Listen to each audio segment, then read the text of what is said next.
வணக்கம். ஆகாஷ்வாணி புதுச்சேரி செய்திச் சுருக்கம் வாசிப்பவர் வீரமணி. பொங்கல் பண்டிகையின் 3ஆம் நாளான திருவள்ளுவர் தினமான இன்று புதுச்சேரி மற்றும் காரைக்காலில் உள்ள அனைத்து மதுக்கடைகளையும் மூட வேண்டும் என கலால்துறை துணை ஆணையர் திரு மேத்யூ பிரான்சிஸ் உத்தரவிட்டுள்ளார். இன்றைய தினத்தில் எல்லா கடைகளிலும் மது விற்பனை தடை செய்யப்படுகிறது என்றும் மீறுபவர்கள் மீது புதுச்சேரி கலால் சட்ட விதிகளின் 1970 கீழ் நடவடிக்கை எடுக்கப்படும் என்றும் அவர் எச்சரித்துள்ளார். திருவள்ளுவர் தினத்தையொட்டி இன்று இறைச்சி, மீன் மற்றும் இதர மாமிசங்களின் விற்பனையை தவிர்க்க வேண்டும் என்றும் மீறி செயல்படும் கடைகள் மற்றும் இறைச்சி கூடங்களுக்கு சீல் வைப்பதுடன் விற்பனையாளர் மீது சட்டப்படி நடவடிக்கை மேற்கொள்ளப்படும் என்றும் உழவர்கரை நகராட்சி ஆணையர் திரு சுரேஷ்ராஜ் வெளியிட்டுள்ள செய்திக்குறிப்பில் எச்சரித்துள்ளார். காரைக்கால் கார்னிவல் 2026 மற்றும் மலர் கண்காட்சி இன்று தொடங்கி வரும் 18ஆம் தேதி வரை 3 நாட்கள் நடைபெறவுள்ளது. இந்நிகழ்ச்சியை துணைநிலை ஆளுநர் திரு கைலாஷ்நாதன் துவக்கி வைக்க உள்ளார்.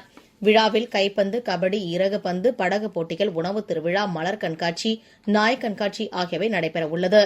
நிறைவு நாளன்று பட்டிமன்ற நடுவர் திரு ராஜா தலைமையில் நகைச்சுவை பட்டிமன்றம், இசையமைப்பாளர் திரு தேவா தலைமையில் இசை நிகழ்ச்சி ஆகியவை நடைபெறவுள்ளன. பொது நுழைவுத் தேர்வு அடிப்படையில் புதுச்சேரி பல்கலைக்கழகத்தில் 2026-27 கல்வியாண்டிற்கான பல்வேறு இளநிலை பட்டப் படிப்புகளுக்கு சேர்க்கை நடத்தப்பட உள்ளது.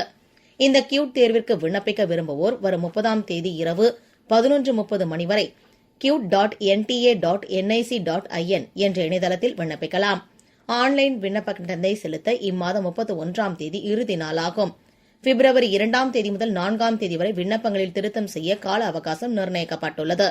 நுழைவுத் தேர்வுகள் மே 11ஆம் தேதி முதல் 31ஆம் தேதிக்குள் நடத்த திட்டமிடப்பட்டுள்ளது. ஐசிசி ஆடவர் 19 வயதுக்குட்பட்டோருக்கான உலகக்கோப்பை கிரிக்கெட் போட்டி 2026 ஜிம்பாப்வேயில் நேற்று தொடங்கியது.